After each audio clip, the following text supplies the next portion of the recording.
Hey everyone, welcome to Pittsburgh.NET user group meetup.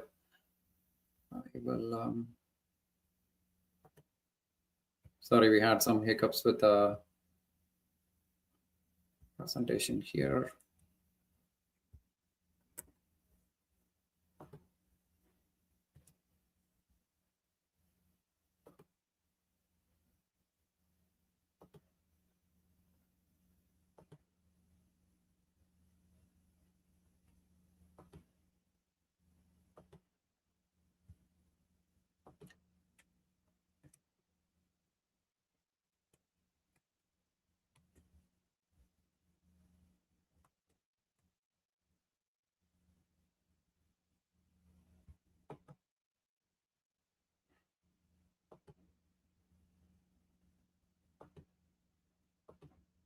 Thanks everyone for being patient here. You should be able to see the screen now. So we are part of the .NET Foundation. So we are .NET Pittsburgh user group. You can follow us on the social links here. Today we are going to look into automating user interface tests with Playwright with our seasoned presenter, none other than David Girard. I'll get you introduced. Dave, welcome to the group. Thank you for taking your opportunity in presenting us with the Playwright.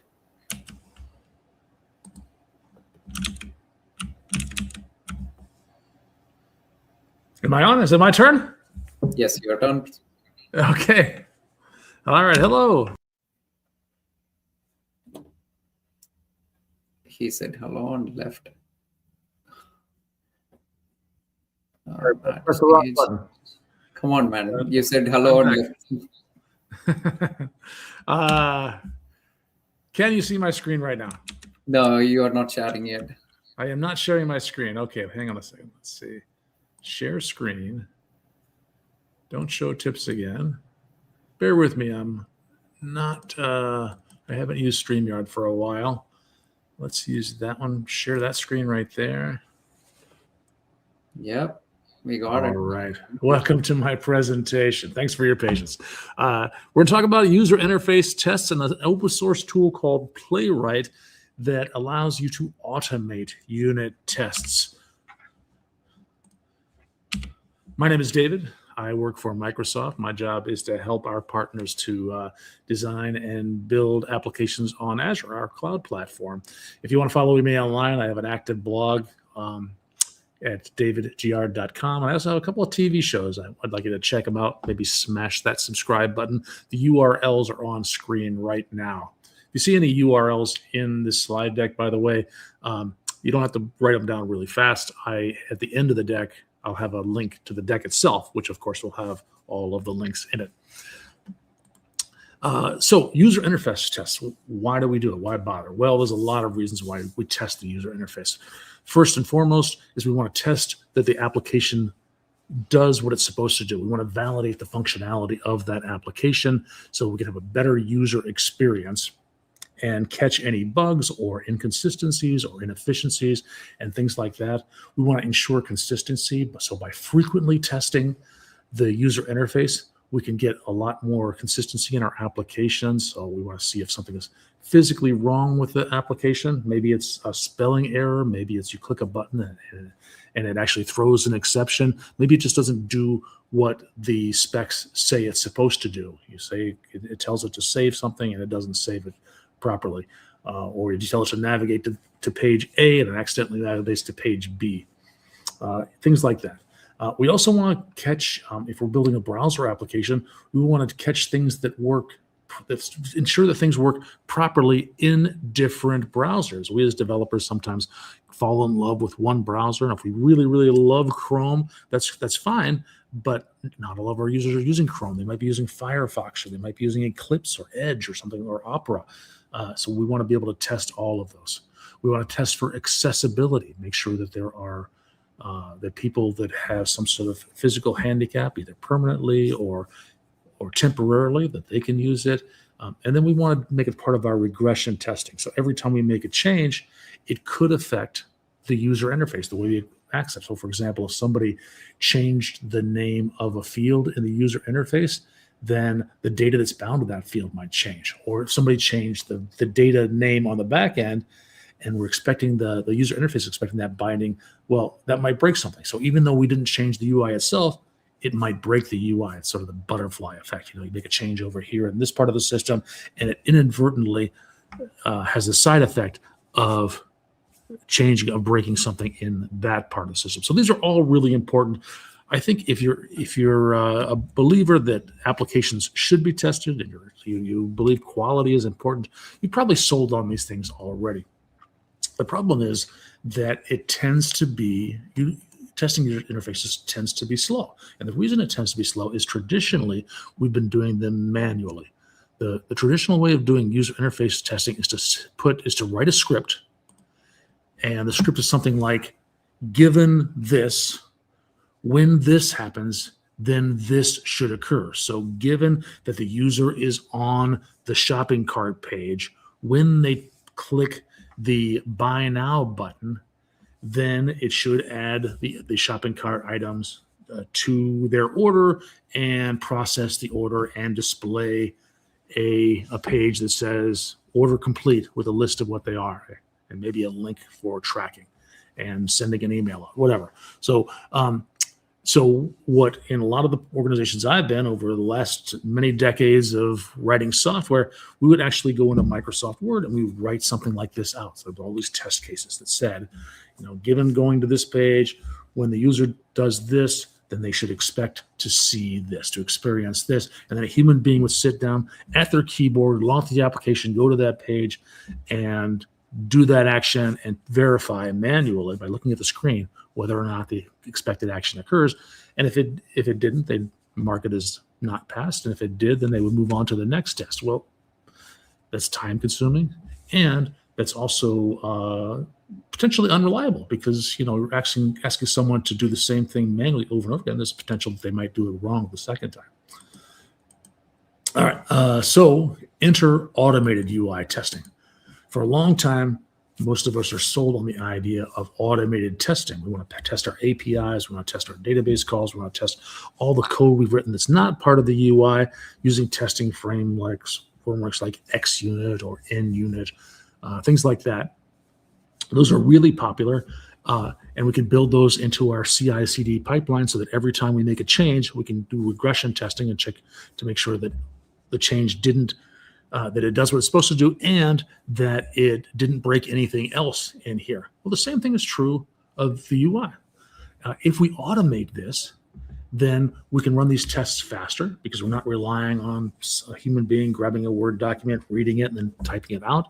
But we also can do it more efficiently and more consistently because the computer does the same thing over and over again. We're scripting these tests. So we're not worried about a person accidentally typing in the wrong thing. Computers tend to be more consistent than people. So we can save costs, we can save time, and we could even push them into our CI/CD pipeline. So whether you're using GitHub Actions or you're using Azure DevOps or whatever your CI/CD technology is, if you have an automated testing process, then you can put that into the pipeline so that every time some action occurs, so for example, whenever you do a pull request or maybe nightly or whatever, you could automatically do these things, which again adds to the consistency and the quality of your software. And we can also support automated logging so we can look back and see what worked and what didn't work. So all these are advantages to testing in general, but of course they're advantages to UI testing as well. The tool that I want to talk about is called Playwright. Playwright is an open source tool that is available for free. It's it's a node.js library, and it's designed to automate UI tests. Let me show you this. There's a link right here, playwright.dev, so you can learn all kinds of stuff about this. Here at this link here, there's documentation, all kinds of things right here, and that's all very cool. Come back to that a little bit. So if you want to dive into more than I'm going to talk about over the next 60 or 80 minutes or whatever, then you can go and look at that. And by the way, I said 60 or 80 minutes. I actually don't know how long this presentation is. This is the world premiere of my presentation. You all are the first ones to hear it. So that's where I am. That's why if I sound excited, that's why. All right. So what is Playwright? Playwright is a cross-browser, cross-platform, cross-language tool for doing user interface testings. When I say cross-browser, cross-platform, cross-language, it doesn't care about whether you're running on Windows or Linux. It has the ability to test things in Chrome or Edge or Firefox or Opera or Safari, lots of different browsers because it has engines for those browsers. It doesn't care what language you've written in. It's not testing the language itself. It's not testing the code. It's testing the user interface that was generated by that code. And it has support for, I mentioned, Edge and Safari browser and Opera and so on. But it also has support for mobile browsers as well, the mobile versions of those browsers, as well as the desktop versions. You get to choose which browsers you're going to test in your configuration. Some of the advantages of it is it supports something called auto wait. And what that means is that if you have scripting to say, do step 1, do step 2, maybe click on and navigate to this page and then enter some text into this text box and then click this button, auto wait says, don't go to the next step until you've completed the step before. Sometimes when you write scripts, the scripts can kind of get ahead of themselves, especially in UI. It may still be typing in the text box while it's clicked on the button. The auto wait stops that from happening. It tells you that it tells the engine, don't click the button until the text box is completely full. This is going to be a problem in manual tests as well. I've done that before where the login page shows up and I start typing my password and press enter, but it hasn't filled in my password yet before the submit button. Or maybe it auto-fills in my password. It's probably more likely. A lot of pages, they'll auto-fill in a form for me, and I'm so used to it that I immediately click the submit button, but it hasn't completely finished auto-filling the form. I get a validation error. Oh, you didn't fill this field out yet. Well, I filled it out. I'm just a little too anxious. A couple other things here. It does capture results of your tests. So if you run tests, it'll say pass, fail. It'll capture screenshots and videos, which is really nice for troubleshooting when a problem does occur, and just some trace results of what happened every step along the way. It, by default, will use context isolation. So if you're running multiple tests simultaneously, each one will run in its own environment. So you're not sharing session state between these things or cookies between them all. It supports single login, so you can log in one time and then use that across multiple tests, which saves a lot of time and a lot of complexity. All right, what do we do? We've got a bunch of tools in here. There's a tool for, it's a node library, so there's a tool for generating some scaffolding. There's a tool for automatically recording tests, and I'll show you a cool demo of that, where I can just bring this up and just start clicking around and it will generate the code associated with clicking and typing and navigating to a URL and testing things and assertions. It has a trace viewer so you can step through it. There's reporting so you can see if tests fails. It'll give you information about tests succeeding, but it's most useful when a test fails. You want to say, why did it fail? Well, it failed because expected this in this field and that wasn't there. There's also a Visual Studio Code plugin that will help because Visual Studio Code is my tool of choice. I think there are plugins for other integrated development environments, but I haven't used them before, so I can't really speak to those. All right, to install it, npm init. It's a node module, as I said. npm init playwright at latest. We'll install it right here. And when you run this command, it actually will ask you questions about, do you want to run it in TypeScript or in JavaScript? Where do you want to put your tests? Which folder? Do you want to include GitHub actions? Which browsers do you want to support? So a little wizard pops up and asks you, what do you want to include? What are the defaults for this scaffolded application? You can go back and change those later. A lot of this stuff is done through configuration files, which I'll show you in a bit. Here's an example of the files that are created. So playwright config test is the configuration of your tests themselves, package.json or package-lock.json. These are files that have configuration in them. Example spec.test. This actually has some tests, so you can get an idea of the syntax, what a test looks like. And then there might be some samples in here with more. So, actually, this is an old file. I don't think it has this anymore. More richer text examples. I'll have to update this slide. But here's the sample one that it creates. Test has title.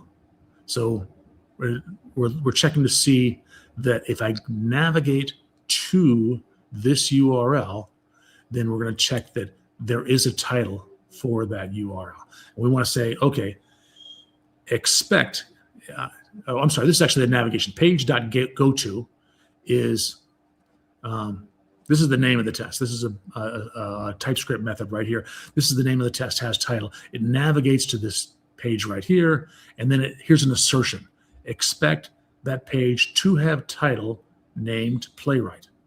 So if I navigate to this page and that page has a title called exactly Playwright, then it passes. If the title is something different, it will fail. Here's a different test. To get started, navigate to the same page, and then on that page, click a button with the name Get Started, or rather a link with the name Get Started. And after you click that, then look at the heading called Installation and verify that that heading is visible. So it's a very rich object model. It's a small subset of it. And if you go to the playwright.dev site and look at the documentation, you can find more information on there. If you install the Visual Studio plugin, you'll see some IntelliSense that will help you out as well. And here's the Visual Studio Code extension. This one is published by Microsoft. You just go into VS Code and search for Playwright. It'll be the first one that pops up there. And that can do things like record and run tests within the IDE, actually debug and step through the tests. It has some AI to allow you to fix some of the tests if you want to. So it just makes things a little bit easier. It isn't required, but it's helpful if you're working on it. This extension is one of the beauties of VS Code is that you only install the extensions that you are going to use, which makes the tool itself be very lightweight. It's not bogged down and bloated with all this stuff that you may never, ever use. Now, when I create a Playwright test, I have two options.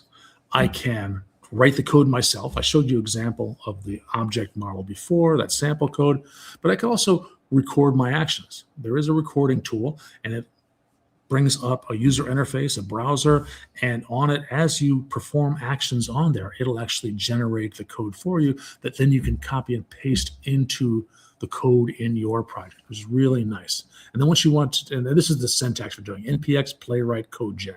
That launches the recording tool. And if I say npx playwright code gen and pass it a URL, then it'll actually open up a browser with the appropriate URL. If I don't say that, then I'm still free to manually open up that browser. But this just kind of saves time if I'm working on the same page over and over again. And then to run the test, npx playwright test. npx is just npm, npm executable, executed node command, and playwright is the executable to run, and there's an argument called test. It says, I want to run all of the tests in the current project. And if I specify a specific name of the test, I can do so. So if I only want to run certain tests in a given file, all the tests in one file, then I could do that. If I want to set some configuration, then I could point it to a config file here using the --config optional parameter. And I can even set the number of workers to run. So if I have like many tests, let's say hundreds of tests, and I want it to run more efficiently, it might make sense to set this --workers optional parameter and say, I want to spin up more than one worker to try to run these tests in parallel. So they'll finish a lot faster. This is the maximum number of workers. You might not need, if I set the workers to 20 and only have 3 tests, it probably won't spin up 20 different workers. There just isn't enough work for us to do. It's smart enough to say, I'll just spin up as many tests as I need up to this number right here. When the results come out, there is a report that comes out that tells you which tests passed, which test fails. This green check mark, as you probably can guess, means it passed. The X means that it failed. And if I clicked on that, then it would show me more details about the test. The other thing I want to point out, so that's Playwright in a nutshell. What Microsoft has added to this is there is a tool inside of Azure, a service inside of Azure called Playwright Workspaces. And this is a service that's designed to host Playwright tests. So you can run those same UI tests in the cloud, which is really useful. One, if you've got a lot of tests, you want the scalability of the cloud. And it provides isolation for each test. It'll run in its own workspace, so that it's not sharing resources that might either spoil the test or maybe conflict and create deadlocks. But also allows you to add it to your continuous integration pipeline, because when you put an action in a pipeline to run your tests, you probably don't want those tests to run on your local machine because the pipeline's running in the cloud. It doesn't know about your local machine. You want it to run somewhere in the cloud, and Azure is a really good place for doing that.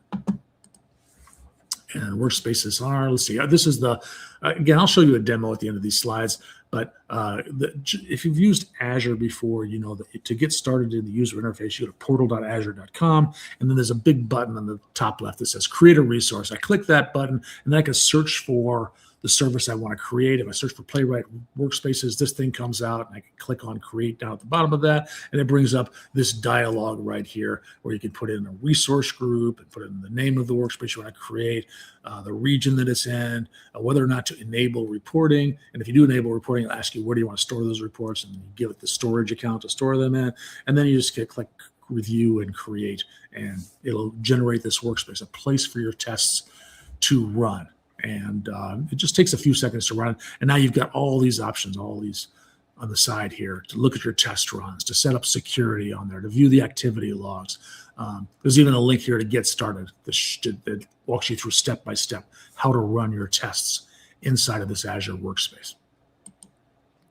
To run a workspace, remember there was the first thing I showed you was npm init Playwright at latest. If you want to run them in the cloud, it's a slight variation on that. We say npm init at Azure/Playwright at latest. That will create a project that will run in the cloud. The configuration files will be a little different, and it'll just tell it that when you run tests, those should run in Azure.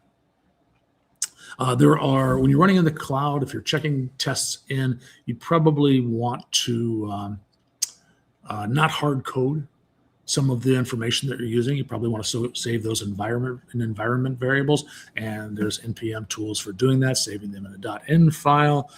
There's a configuration file that contains a lot of this information, including, where to find the environment variables. Here's an environment variable, for example, where to run. It has to know where to run in which Playwright workspace. So each Playwright workspace has a URL assigned to it, and you can set that environment variable up to point to that, so you don't have to hard code things like that, which was really nice, because then you can decide whether or not, sometimes run it in your dev environment, sometimes in your test environment, maybe in production even if you want to. We have different environments. Of course, to do all this, you do have to log in. And then when to run the tests, then we have this config file which tells it where environment variables. We have to add that config equals playwright.service.config. We have to add this argument to our Playwright test to run. Running the tests. I already showed you this one. I don't know why I have this slide in here twice, but npx Playwright test with all these possible arguments. Good time for a quick review. All right, so that's Playwright Workspaces, Azure's service that allows you to run your Playwright user interfaces in the cloud. Now, once you're running them in the cloud, you have the option then to build them into your CI/CD pipelines. And for those that don't know, CI/CD stands for Continuous Integration, Continuous Deployment. And it's a way for taking all of your code, compiling it, running tests, just everything you want to do to just make sure that it's ready, and then pushing it out to some environment so that it will run. So you can push it out to a dev environment, a test environment, or to production. And with this continuous integration means that we can have triggers to say these processes that will compile, test, and deploy your application, they will run automatically in response to some action. And an action might be somebody pushed some code into the code repository, or somebody merged a pull request with the main branch, something like that. And this is really nice. It's a nice part of agile development methodologies because you're testing really, really fast. Every time I push code, I want to make sure that I didn't break anything. Every time I do a merge request, I make sure it doesn't conflict with the code that was already in the main branch. So I know right away, oh, this code that I merged, it either caused a problem or it conflicted with somebody else's code, and that conflict caused a problem. I can right away stop, back up, and say, well, I know something changed, and something just recently changed. It's a lot easier to fix stuff if you know that it just recently changed than if you find out, oh, something in the last week or so or the last month or so changed. So if I want to integrate it into CI/CD, then these are the steps that you need to do. You need to have a local Git repository and a GitHub repository. Actually, I shouldn't say GitHub. You need to have some code repository in the cloud. The demo I'm going to show uses GitHub Actions. You'll need a YAML file, and YAML stands for yet another markup language. And this is just a configuration file that says what are the steps in your continuous integration and your continuous deployment. Some of those steps might involve secrets that you don't want to put in your repository, either because they're secret, because there may be something like a password or an ID, or maybe because there are things that might change. So a variable like the URL that you're testing on, the URL that you're connecting to, those things you might want to have the flexibility without having to change source code. You might want to just have a value that changes and say, okay, now I'm deploying to this environment, but tomorrow I might be deploying to that environment. So you can just change a configuration without having to change the source code. And then there is some security involved in this as well. You'll need to go into register an application, add that registration ID to a contributor role, things like that. These are the steps for doing it. I was going through the demo of doing this. It actually takes quite a while. So I've got one set up, and you can look at these steps here. I'll just tell them to you. Create a GitHub repository, connect it to a local Git repo. You need to register your application, which would create a principal user in Azure. You need to assign that principal user to the contributor role. And that's important.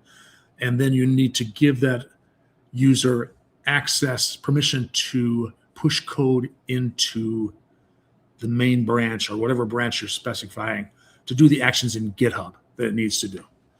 And then you probably want to have secrets in there so you don't hard code things in your code. And these are all the ones that you really need. The URL of where your Playwright workspace is, the client and tenant ID, and the subscription ID. This essentially tells it where in Azure to run your tests. And then you'll have a YAML workflow, which is all the steps that are involved in actually doing. If you've done any CI/CD, you're probably familiar with YAML, and that tells it, what triggers it, where does it run, what are the steps involved, etc.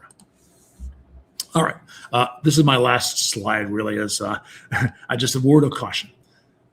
User interface tests, they're slow, and they're probably more fragile. They're almost always more fragile than your back-end tests because user interface tends to change a lot. Users, they say, I want to tweak this, I want to change this, I want to get rid of this button, add this field, add this text, and so on. And so they tend to be very fragile. And you need to balance your passion for Agile, the idea that I want to test frequently and get feedback really quickly, with the fact that these things are going to take a lot of time to run.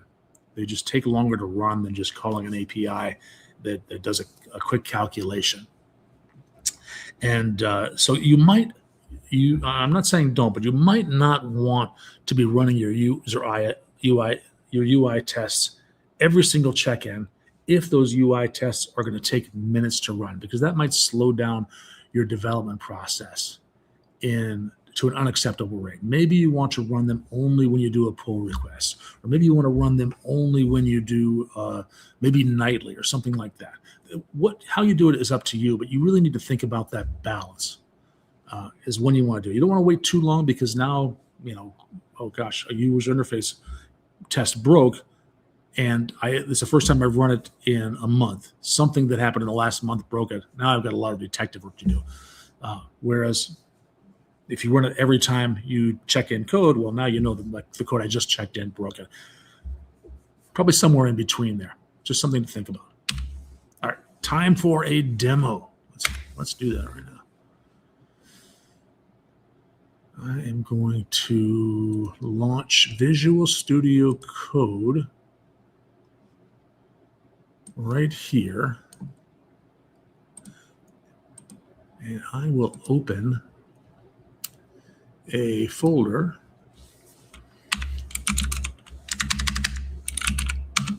Actually, I'll create this folder here. I'll call it Playwright Pit. And just real quickly, I'll check and see if anybody's got any questions in the chat window. If I can find it. Where is that?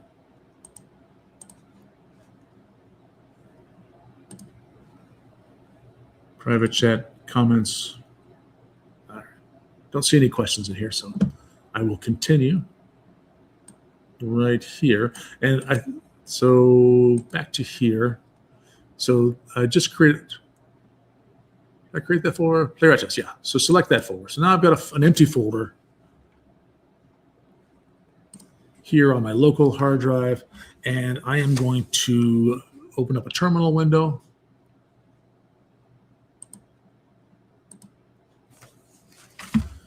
Type a command in here. Was the command that I showed you on my slide. I want to say npm init playwright at latest. Looks like I gotta spell it there. Playwright latest. And it's going to ask me a series of questions here. Do I want to use TypeScript or JavaScript? I'll just take the default. Just press enter to accept TypeScript as default. Where do you put your end-to-end tests? What folder do I want these tests to be in? It's suggesting the tests folder. That's fine. So I'll just press enter, but I could override that. Add a GitHub Actions workflow, yes or no? Yes is the default. So I'll press enter to accept that. Install Playwright browsers. And it's reminding me that I can do that later on if I want to. I'll say yes. And now it's going to initialize the project here. And you can see down here, it's doing something, installing, downloading browsers. And there it is. It was 10 seconds. It created this entire project right here. And I'll go through some of these files here. You can look in the playwright.config.ts. If I had said JavaScript, it would have been a JS file. But here's a TypeScript file which gives it some configuration information. Test directory is going to be the tests right up here. That's where the tests are, and you can see that there's a test in there already. Run everything in parallel, and just certain things in here. The report should be generated in HTML format. Here's the browsers. This is important here. The browsers that are installing Chromium, Firefox, and WebKit. And if you're not familiar with that, Chromium is the browser engine on which Chrome and Edge are based. Firefox, of course, is the browser engine on which Firefox is based, and WebKit is the browser engine on which Safari is based. And you could add more to that. In fact, down here are some mobile browsers. It's all commented out. So if you wanted to test on mobile Chrome, you could uncomment this, or mobile Safari, and so on. There's all sorts of things like that. So I'm just going to leave the defaults in here like this. Let's go through this file here. Playwright test. These are just package.json. These are just the dependencies to install. Package lock.json. These are more details about these dependencies on here. And there's a bunch of them. You really don't have to worry about that too much. It's done. Node did that automatically with that npm init command. What's interesting is this one right here underneath tests. It generated a sample test. And I already went through this on the slide here. There's two tests in here. One is called has title, and one is called get started link. And they both start out by navigating to playwright.dev. Same thing here. They both navigate to playwright.dev. This await here says await, don't try to do the next thing until the page is loaded here. So, and then expect, this is an assertion. Expect that the page will have a title of Playwright. Expect that if I go to a link with the name Get Started and click on that link, that there will be a heading named installation, and that will be visible. So this is the given, when, then idea on here. Let's just go ahead and run those tests. And the command to run them locally, is npx playwright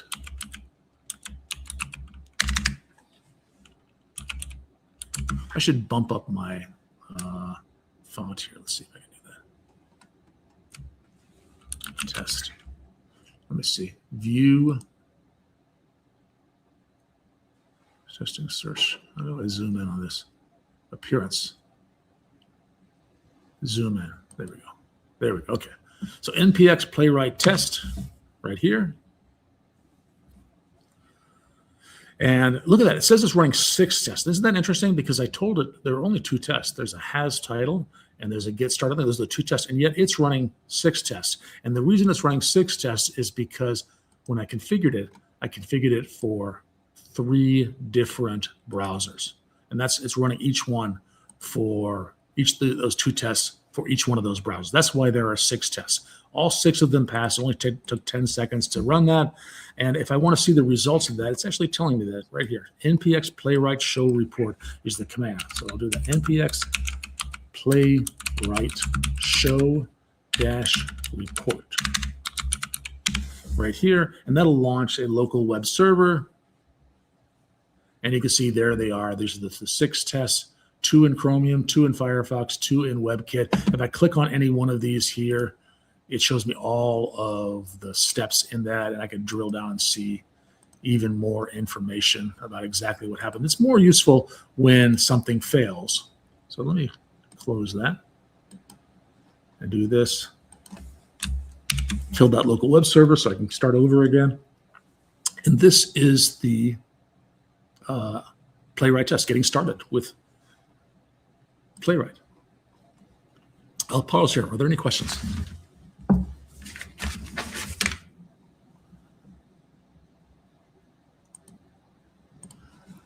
Let's head back over there. I do not see any questions here.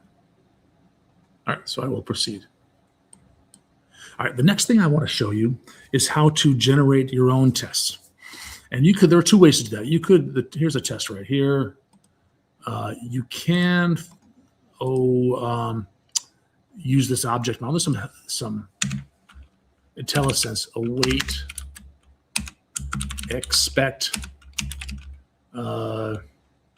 It does help you with the IntelliSense here. So you can type that out yourself. And I definitely would encourage you to become familiar with this syntax. Look at the documentation, but there is a simple way to get started. This will help you to learn that as well, and that's by recording tests on your own. And there's a command for doing that. And so what I'm going to do is I'm going to test a page that I have, and let me see if I can find in my notes the URL of that page. It's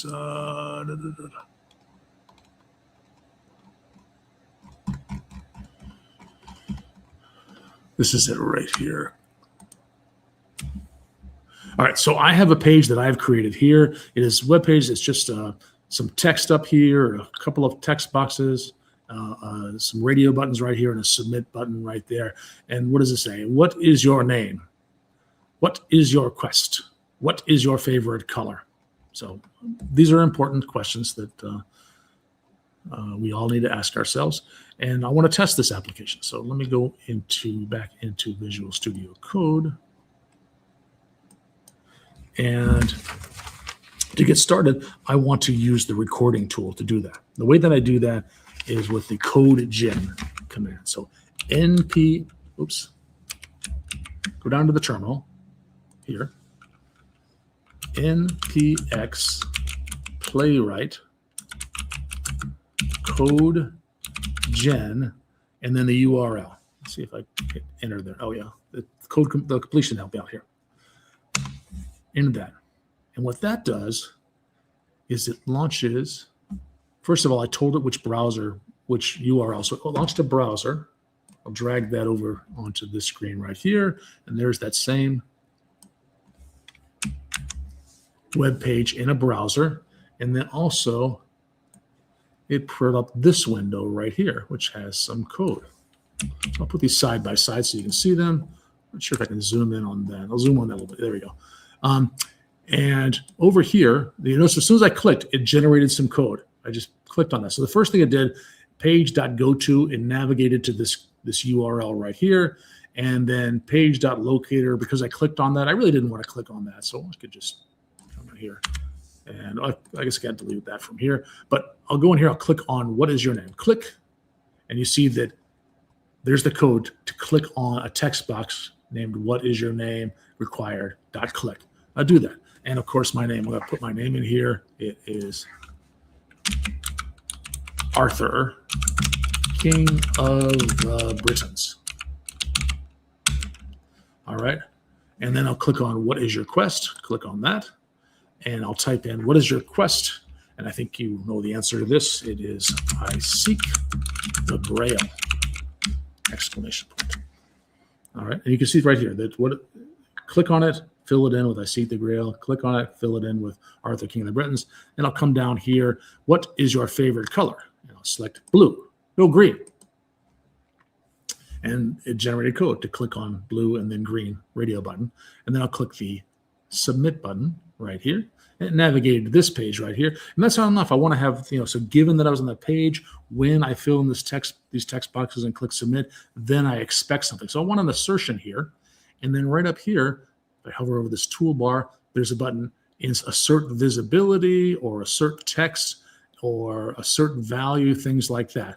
So maybe I want to say assert that this button is visible right there. Expect button named save my response to be visible. Click on this assert text right there. And I could change that if I want to, but I'll say check right here. Now expect this get by rule log to contain text your response was submitted. So this is all code that was generated automatically from this. I'll just hit over here and stop recording this. And now what I'm going to do is I'll just Control A and copy all that code, come back into my project and create a new test right here. New file. I'll call it pittests.ts. This is JavaScript, so I probably want to use camel case.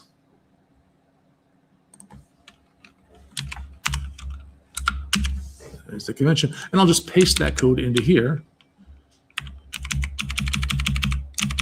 and rename it pit tests right there. Save that. All right, so now I've got one more test in here, and I can modify that if I want to. I think I didn't, for example, care about this right here. I can add other assertions and so on right here. This is work. This is a valid test. And let's go ahead and run this. So come back down here. I'm going to press Control C to, let's see, start over again. And then I'll just hit up arrow here. And again, NPX Playwright test. So now I have 4 tests. I'm sorry, 3 tests. I have 2 from the example. And, oops, you know what? It only found 3 of them. And the reason is because I didn't name this properly. Let me rename this to pittests.spec.ts. That will work. All right, let's close that right here. Close that.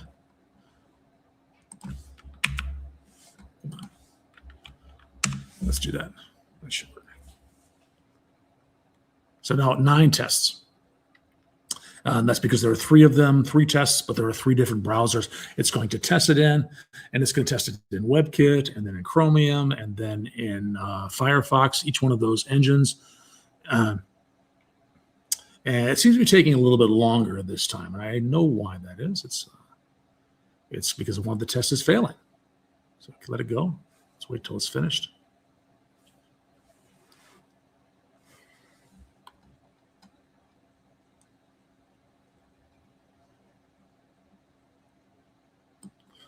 So it's, oops, didn't mean to go back there. Go, come on. My mouse is going a little crazy today. Sorry about that. And I didn't mean to do that. What I wanted to do, so it did fail. And if I want to see the results of it, I can do this show npx playwright show report again here, and that'll launch a local web server and show this page right here. And you can see that this one right here failed. The get started link failed. And it failed, but it failed only for Firefox. Pit test also failed. And it failed for any. If I drill down into it, I can see exactly what happened. So it wasn't able to click this checkbox. So there's something funky about WebKit. WebKit is the Safari, the engine for Safari web browser. Looks like this is for Firefox. So I might want to drill down into it. So I'm not going to dig into this exactly why it failed. I just want to show you that there's some information in here that tells it failed and exactly which line it failed on. And you can dig into that and say, yeah, I've got a problem. This one has a problem with Firefox. That one has a problem with Safari. It might be because I'm running it on Windows and Safari is really a Mac browser. Could be something like that. It's hard to say, but we could drill down into that and figure out why. What's the problem? Why does it work just fine on these other browsers, but not on this? That in itself is useful information. It's a good starting point for us to figure out what the problem is. All right. I think I'll pause again, see if there are any questions yet. Come back to you. I think if there are, they'll be in this comment section, right? Maybe join the chat. Let me see.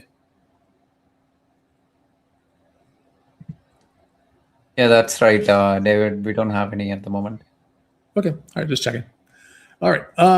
Let's go back to here. All right. So the last thing I wanted to show you was the continuous integration, continuous deployment. And I showed you the steps here, but I'm going to give you a link. I have a YouTube channel. I actually have a couple of YouTube channels, but one of them is called Gcast. And if you go to, I'll show that again one time. If I go to aka.ms/GCAST, there's screencasts, and my last name starts with the letter G. That's why I named it Gcast. So in here, that directs direct to my YouTube channel. And I have some playlists in here, and one of them is all about Playwright. So if you go watch this video right here, this 12-minute video, that's essentially the first demo I showed you, just getting started with Playwright.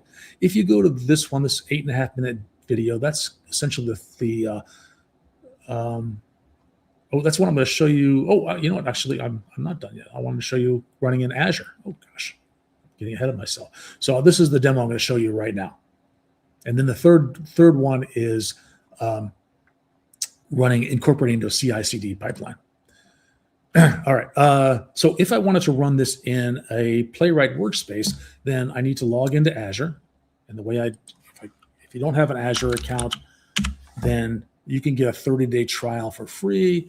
And also, if you work for a company that offers MSDN subscriptions, that comes with free Azure hours as well. So if you don't have an Azure account, talk to your boss about getting one, because if they have MSDN, you may be able to get it for free.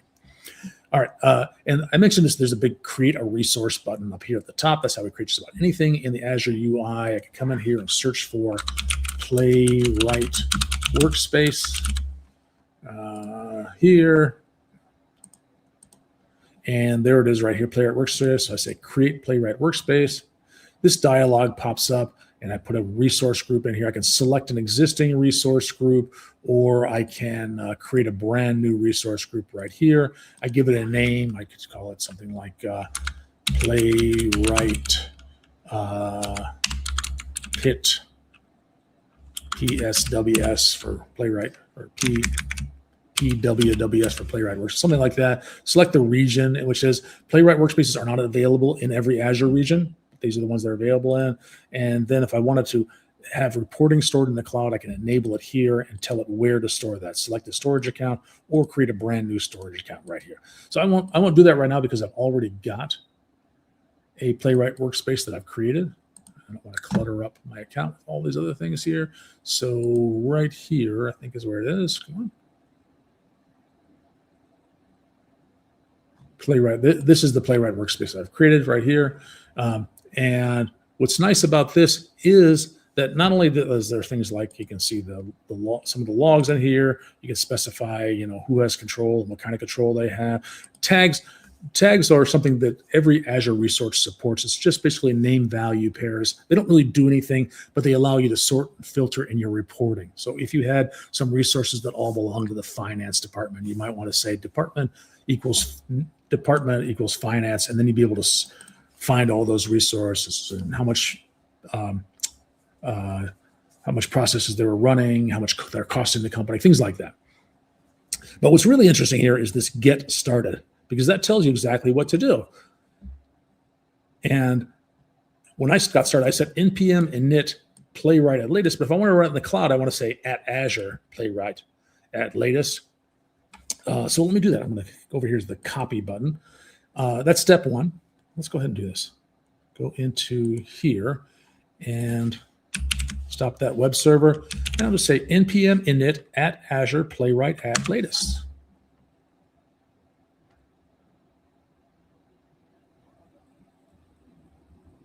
And it's installing some more packages that are required.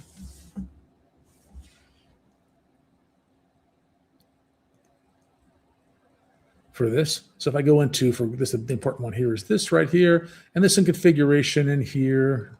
Let's see. Default Azure credentials are in here. What else changed? I'm not sure if this changed at all. Yeah, there's more dependencies in here. You can see there's some Azure stuff that was added in here to support that. So those are the big changes right here. And then I can run these things in my Azure Playwright workspace. First thing I have to do is to log into Azure. So let me do that. AZ login.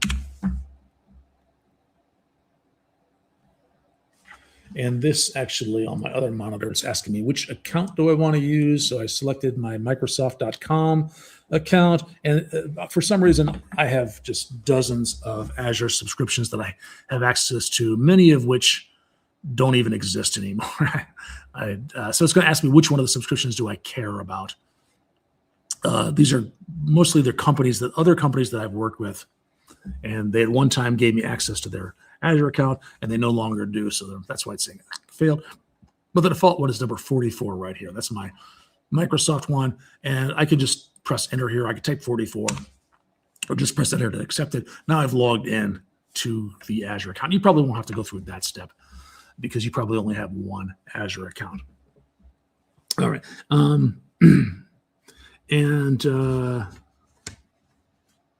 right, let's go back to that blade here with the get started blade right here. Step 2, set up authentication. And I've already logged into Azure. That's good. Okay. I did that. Add the browser endpoint. So let's create an environment variable here. Copy that. And I can do it right in the command line when I say export playwright service URL equals, and this is the URL of that. Export, I'm running it in PowerShell. Export is a bash command. I can't remember the equivalent PowerShell command, so I'll just open up a bash window and do it there instead. Or you know what, actually, here, it'll tell me. Let's do that instead. So this thing toggles between bash and PowerShell. That's the one I'll do. $env : playwright service URL equals that. So go back to my PowerShell and do that instead. Okay, now I've got environment variables. Environment variables are just name value pairs. The name is playwright service URL, and this WSS : West USA blah blah blah /browsers is that right there. And let's go back to here. Next step, enable advanced diagnostic. I'm going to skip all that stuff here because it's not required. Let's run these tests right here. And here's the command to do it. npx playwright test. We already did that before. I want to point to that configuration file because I want it to know that it's running in Azure. And then this part right here, -- workers equals 20 says, if we have a lot of tests to run, then spin up to 20 workers right here. Now you pay for those workers, so you want to be cognizant of how much money you're spending. In this case, there's no way it's going to spin up 20 workers. I've only got 3 tests and 3 browsers, so a total of 9 tests to run, but I'll do that anyway. and I'll run it. And then it's should be running in Azure.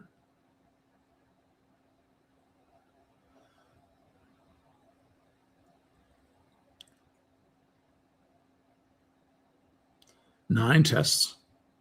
We'll see if the same things fail in Azure that failed locally.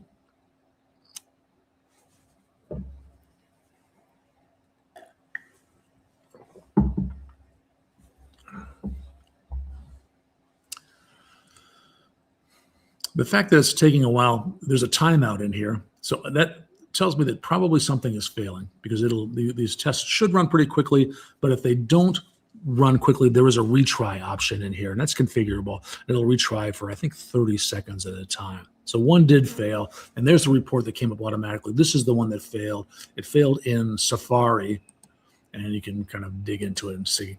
It failed on the same one, trying to check that radio button. So something to look into and find out if you want to explore why did that one fail. But it was in fact running in the workspace. In fact, let me go over to that workspace, which is over here. And there is under test runs. Let's look at this. Right now, I'm in Chicago. I'm in the US Central Time Zone. So this one, if I refresh this, then you see at 4:56 p.m., that's where it is now. I'm an hour early from Pittsburgh. And you can see that that one just ran right here. It hasn't uploaded all the information here. The maximum concern session, probably only one session with just that few files. It says 0 workers, probably 1 worker. Everything's asynchronous in Azure, so that would probably update in a little bit. And so there it is. It's running in the Azure Playwright workspace. Pretty cool. And that makes it more. I'll show you one more thing. You probably, to make it more configurable or more persistent, you probably don't want this thing. Let me kill that web server again. You probably don't want this environment variable here in the browser. You probably want to put that somewhere in, like, either a key vault or a config file or something. You definitely don't want that in your source control, hard coding your source control, because you might want to have the flexibility of running it in a different workspace. But you can do that here, and the commands for doing that are let's see.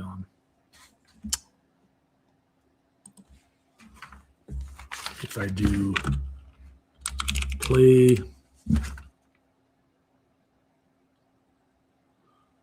no, I'm sorry.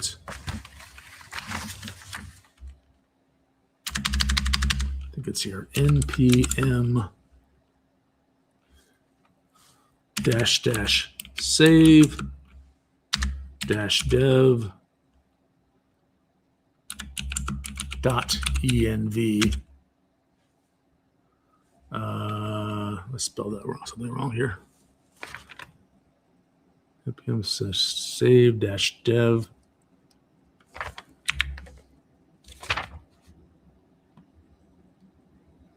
npm I. That's what I want. I for install. And here, and then what I can do is in my config file, this config file, Playwright service, then I can add the line, let's see.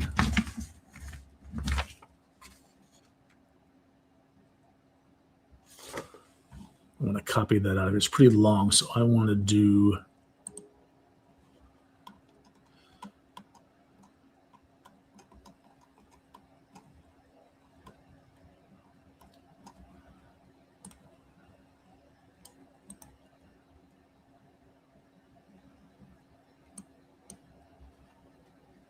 this. I want to create a .env file. That's what I want to do. So create a new file called .env, and in there I'll put my Playwright service URL. That's the same thing I did in the command window, except it doesn't have the word export or the word env : in front of it. It's set right here. And then I have to, in my config file, I have to tell it where to find this environment variable, which is, yeah,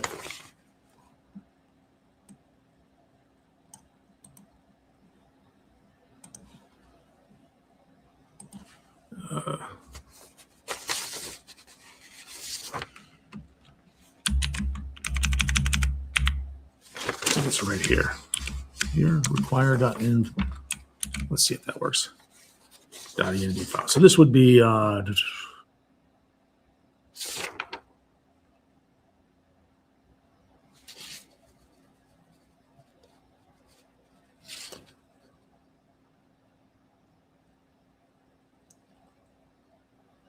I think that's right. And so now let me see if I get that. If I got everything right, then everything should just work exactly the same. In fact, what I'll do is just to save time, I'm going to comment out. I'm going to go into my config file and say, let's just run the stuff that's in Chromium, just one browser. Control K, Control C. So now I'm only doing one browser. So things will go a lot faster. Only running the Chromium browser.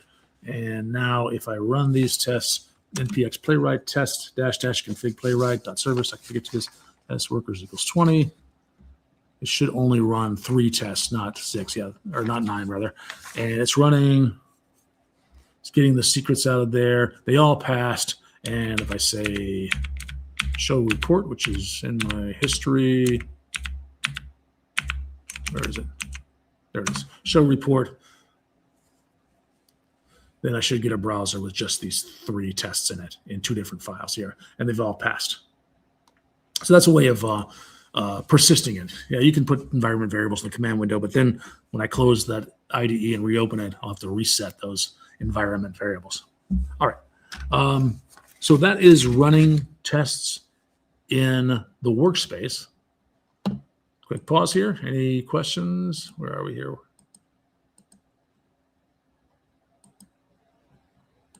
Fine, there's StreamYard right there. All right. All right, I still don't see any questions. Okay, so I'm going to proceed. And how are we doing for time? Yeah, we should be good for another 10 minutes. Oh, okay. All right, I'll just show you the results of this. So I showed you how to do the steps involved in the CI/CD pipeline. They were in this slide deck here. And I know that's kind of a lot to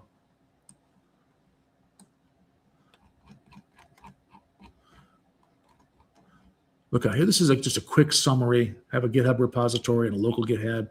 Register your application and then go through these steps here. But more detail is available in the video that I showed you right here. This third video right here, it's 17 minutes long, and it goes through the fact that you need to, what you can do to create a GitHub action and incorporate that into your CI/CD pipeline. So I have one that I've created already.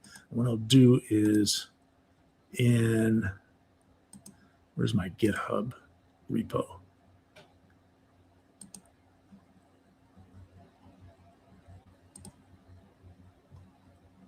I must have closed it. So let me reopen that. I've got too many tabs open. GitHub.com. I have a repository that I called Playwright. Is it the Playwright demo? This is the one right here. Playwright demo. It's right here. And in here, I've got, first of all, under settings, I have some secrets that I've set up. So down here under secrets and variables, GitHub actions, I've got these secrets right here.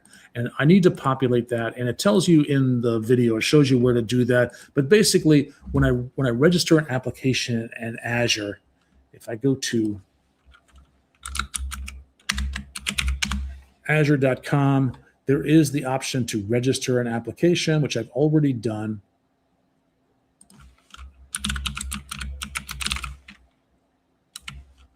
App registrations. And in that app registration, there's this right here. And I have to give this thing permission to access that GitHub repository and run actions within that GitHub repository. But in here, I also have the client ID, and I have the tenant ID, and those are the secrets that I'm placing into here. The tenant ID and the client ID, the subscription. It's a shame that that's not listed here as well, but if I go into the Azure portal and look at subscriptions, the subscription where I'm running my Playwright workspace, it's right here, and the subscription ID is here. I can grab that. And then finally, the other secret is the Playwright service URL, and that is in the, close all these things here out. let's see, the Playwright service URL was in that Playwright demo. Where is it? Oh, here. The Playwright service URL, which we saw here in Get Started right here. This Playwright service URL. This right here. So I put those all into my secrets. So that's one of the steps that's involved in there. Another step is to register the application, and the other is to create GitHub actions. And then what will happen is and the important one here, if you've worked with continuous integration, continuous deployment before, you'll understand about YAML files. Oh, I have another project that I'm using here. This one right here. Okay, so this one I've configured. It's also, I think, only using the Chromium browser, so only going to run tests there. It has same tests here. There's my example tests. Here's my test there. And is this the one? Let me make sure I've got the right one here. Might be on the wrong one. Hang on a second. This is the one there. Yeah, this right here. Yeah, so here, in here, I have a YAML file, which is under GitHub Playwright YAML. And it was created by default when I ran that npm init Azure / Playwright at latest, that one. It was created by default, a YAML file, and I tweaked it a little bit here. But I'll walk you through this YAML file. Let me zoom in, control, let me see, view.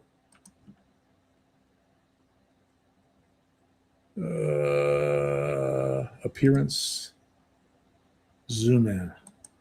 There's control equals, that's what I should know. I should memorize that. All right, control equals, all right. And then make it a little bit easier to see by moving these windows around like that. Okay, so just the name of it, Playwright tests. And this says that this is the trigger. It says, I want to run this CID when something happens, when I push to the main branch. There is no master branch, just push to the main branch, or when I do a pull request. Either one of those, when either one of those things happens, then I want to run these jobs right here. I really only have one job. It's called test. And that test is a timeout of 60 minutes. So if it doesn't finish in 60 minutes, just give up. And the steps are: 1, check out the code from the repository, set up all the node environments with the long-term support version of Node, install any dependencies. There's a file. Node uses a file to say what are the dependencies. Install the Playwright browsers. I commented it all out except for once. It's just going to install one Playwright browser, and then run the Playwright test. Essentially, that's going to say npm Playwright test. Run all the tests, and it actually is it right here. npx Playwright test, and if canceled, Playwright report. And then here's where to store the reports. Save the reports for 30 days. So that's what this thing's going to do, and it'll do it whenever I do a push to the main branch. So let's do that. Let's make a small change here. I'll change this retention days from 30 to 10 right here. And then I'll push that change into the repository. And I can do that through the command line, or I can do it from Visual Studio Code by going on source. Oh, I'm in the wrong URL. I think. Hold on a second. I think I might be np Playwright Pit. Is this the one I just now created? This might be the one I just created. No, this is right. I think this is the one that I want. I'm in the wrong one. I'm sorry. This is the one that's connected to my repo. So I'll make a small change to this and say, but everything else is the same here. Not exactly the same, actually. So I say on branch main. I've got some permissions in here to read and write. So I tweaked this a little bit. Tell it to run on Ubuntu. Here's where to find the secrets when it runs that, the client ID, the tenant ID, etc. Some dependencies to install. Where is the URL of the Playwright workspace right here? Where to store the report, and so on. So what I want to do is I'm going to make because I said trigger it on a push to the main branch. That's what I'm going to do. And I'll make a small change here, go from retention days 5 to, I can change anything in here and push it to the GitHub repo. So this is pointed to, let's see, let me bring up my GitHub repo. This is pointed to this GitHub repo. It's the same code right here. So for example, this here, I'm sorry, this YAML file right here, right now it says 10. I'm going to change it to 5. And that'll be the change that I make. And when I do that, it's going to trigger this whole action right here. So let's do that. I'm going to commit. I'll say retention days as the comment. Commit that locally, stage and commit it locally. And then sync changes. Sync changes will do a push to this GitHub repo. And now that I've done that, that should trigger that whole thing to go out here. So it should trigger this action right here. So let me just refresh this page here on the action tabs. And there it is. So it triggered it. It's running this retention days. It's running it. Let me click on that to see what's happening. It's running this test right here. 16 seconds into it. I think it took like a minute and a half last time I ran this to do everything. As I say, UI tests, they can be slow. And as I'm doing that also, it should be running a test in the Playwright workspace, which is, where is that? Playwright, is it here? I think Playwright workspace, no, it's not here. Go back into Azure, into the Playwright workspace, this one right here. And if I go to down under test runs, right now it's 5:12 p.m. It's not showing up yet. But let's see this thing as it goes on. It's been about a minute so far. Once it finishes,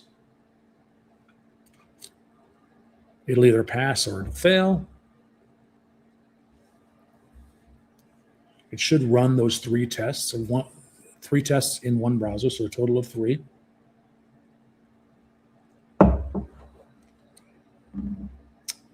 Give it another 30 seconds or so.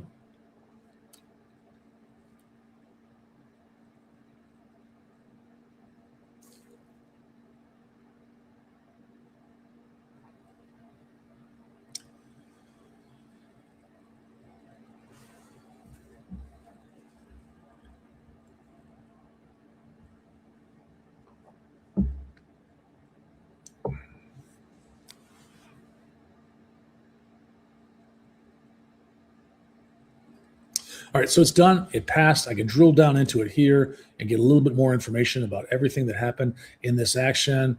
I told it the YAML file said set up the job, run the checkout, log into Azure, install the dependencies, run the tests down here. There's the tests passing right here, upload a report, etc.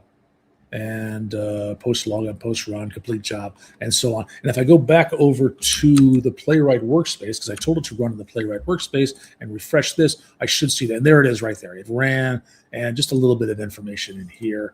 And I think if I run it, let me see, come back to here. This is where here. Yeah, this is the one I just ran, and run that report. Yeah, show report. I should be able to see those things running right here. So reports on that. If something had failed, I'd have details about why it failed. All right. I think I'm just about done with everything. Let me go back to my slides. And the last thing I said was caution. They can be slow. So think about when you want to run them. Don't wait too long. You want to be as agile as possible. If there's a failure, you want to fail fast so you know when. But you also at the same time don't want to slow down your developers too much. Did a demo, and these are the links here. So the official Playwright documentation, click on that. Playwright workspace documentation is here. That's the Azure workspaces. And then the videos that I showed you, those are all right here.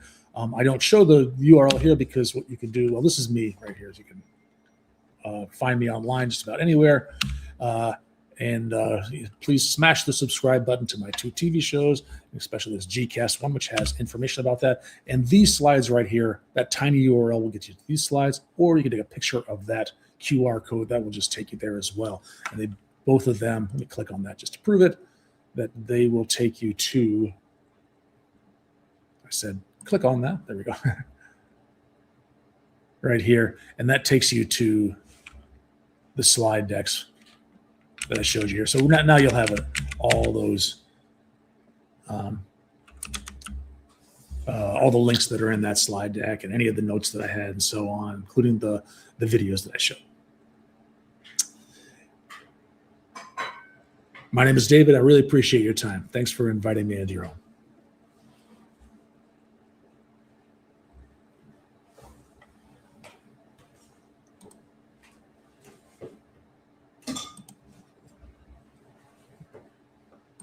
Thank you, Dave. It's been a pleasure always hosting you here with this Playwright being a new topic. Thanks everyone for joining us. I'll see you again next week with another topic. Thank you.